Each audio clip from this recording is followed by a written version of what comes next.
Praise the Lord, hallelujah. Mayong buntag na itong tanan may son. Itong oras, alas 11:17 na, no? Itong target rin may son, itong lakaw, padong tas yuta. Gahapon dito ta, nagabono tas lubi niya, nag-spray po ta dito sa para sa kuan mananap. Kaya nga itong lubi may son, isugdan sa mananap o kot-kot. Niya atong isprayhan siya bang patay.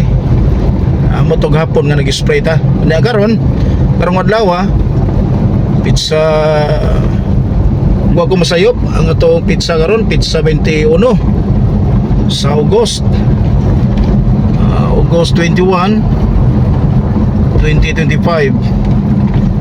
So di ata may son padulong tang ato sa atong area kinatay gipagabas nga kahoy dito niya karon ang atong sabot nga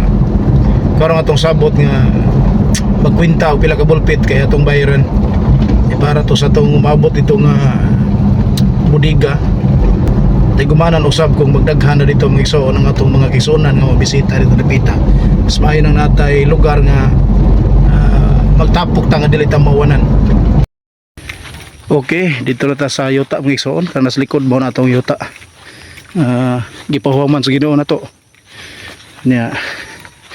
Wa na ko kaabot sa naggabas og kahoy diri. Pero naay tao dito nga atong gibinlan sa kwarta. Ato na lang ipabalik ang kwarta rin yung gitsatan mga igsoon. Dito naggabas. Ako na lang ipabalik kay nagkabaiwas mi. Kanya dito si yuta kanas likod na to. Na sila si Brad Charlie diha, si Mama, si Tia Malia, Sister Lia. Na sila diha mga igsoon. Kay nagtanom sila okra niya pitsay niya kini nga to wa tay mga sponsor nga mga Amerikano mga gikan sa gawas ang ato sariling sikap ni sariling kayod niya muna nga karong gikan din dito sa misbangko kay magkuanta dito atong matabang dito sa ila niya muna siya ang unity mga kisonan dire sa unity dili ka pasagdan nga makigbugno sa problema espirituhanon o sa literal nga paagi material mga physical dili ka pasagdan diri sa unity kaya ang unity muna ang pinakasibo nga plano sa Ginoo tara nag-alagad sa Ginoo nagtuo nga si Jesucristo buhi nga nagpakamatay tungod og lang sa atong mga sala ang katuyoan sa Ginoo nato sa pag-alagad niya dili ng kartula dili ng prinsipyo kung doon na kay kartula kung doon na kay prinsipyo doktrina sige padayon diha naa kay gipahimutang sa Ginoo diha kay matag-usa na to doon ay nakadaiyang nga katakos sa pagpangalagad ug kana na kay gipahimutang sa Ginoo diha mo na ang katakos nga gihatag sa Ginoo nimo importante na to ana ta mag-abot sa gugma panagdait mo na pagtawag sa Ginoo nato mga igsoon. Okay, padaw na ta sa ormok mga igsoon ato ta sa tong igsoon dito nga tabangunon kayo. Okay, padung na mi.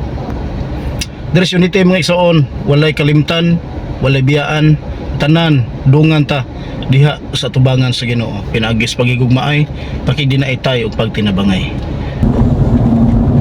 Kauban ako si Sister Jocelyn. Pag-hi da sa atong mga kaigsunan. Hi. Yang nagsil. Yang. Pag-hi da sa atong mga kaigsunan yang.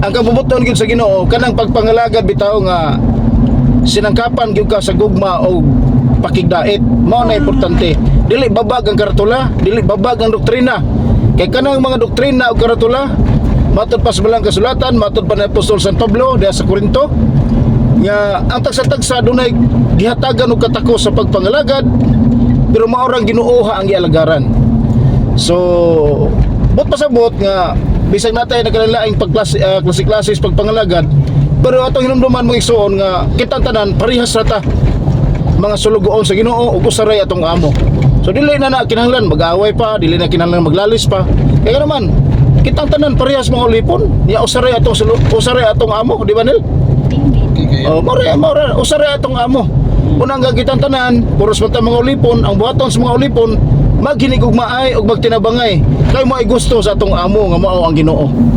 Di matod pas Galasya nga magtinabangay kamo pagpasaan sa inyong mga alantoson.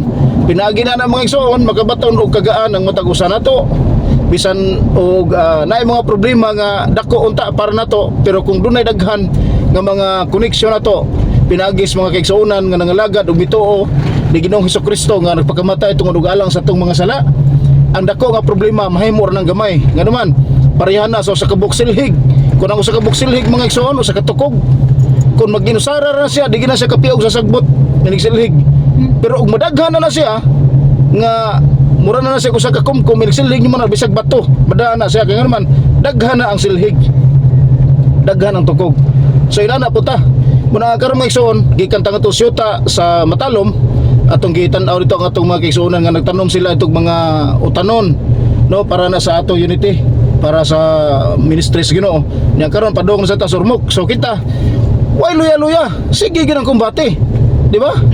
Sige kumbate, way luya-luya. Kay ang maluya matod pas bilang kasulatan, ang mulahutay sa katapusan mo'y maluwas. So kung magpaluya-luya ta mga igsoon, kung dunay kaluya dasiga imong kaugalingon. Kay matod pa ni Salmista David, dayga ang Dios o kalagko sa ato pa kung dunay kay kaluyahon, ikaw ra po'y dasig sa imong kaugalingon. Amen. Amen. Dasig ko naman imong kaugalingon pinagis pagbasa sa pulong sa Ginoo sa bilang kasulatan ug atong himuon mga igsoon nakabubuto sa Ginoo pinaagi diha sa atong pagtirabangay gugmag pakigdait. Matod pa sa Hebrehanon kapitulo 12 bersikulo 14, walay makakita sa dagway sa Dios kung walay pakigdait sa tanang katawhan. Busa ang pakigdait sa tanang katawhan mga igsoon gikinahanglan na sa batagusan nato.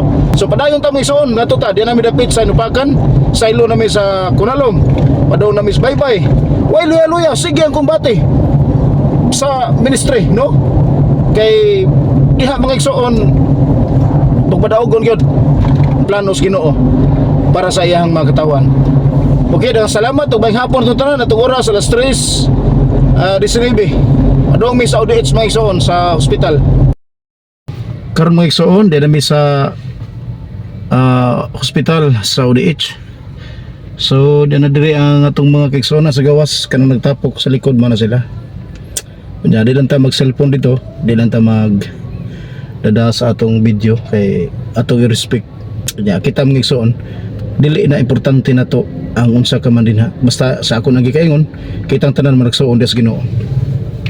So atong i-respect ang ato ang mga kaigsuonan nga naa sa kasubo karon. Di lang ta mag-video dito, diri lang kutob ang atong kuan mga igsoon ang atong video. O niya human ini among pagbisitan la din niya paghatag nato sa atong financial nga assistance. Mo uli na pud migritso kay naputay biyahe ugma sa ato ang negosyo na sad balik na sa ta sa atong negosyo mga igsoon sa pag-deliver sa atong mga prutas. No nya gikan dinhi uli nami pa sa dili pa ato sang hinabion ning atong mga kaigsuonan karon. Nya mao na sa akong ingon di na lang ko magdag video kay atong respeto ang atong mga kaigsuonan usab nga naa sa gawas.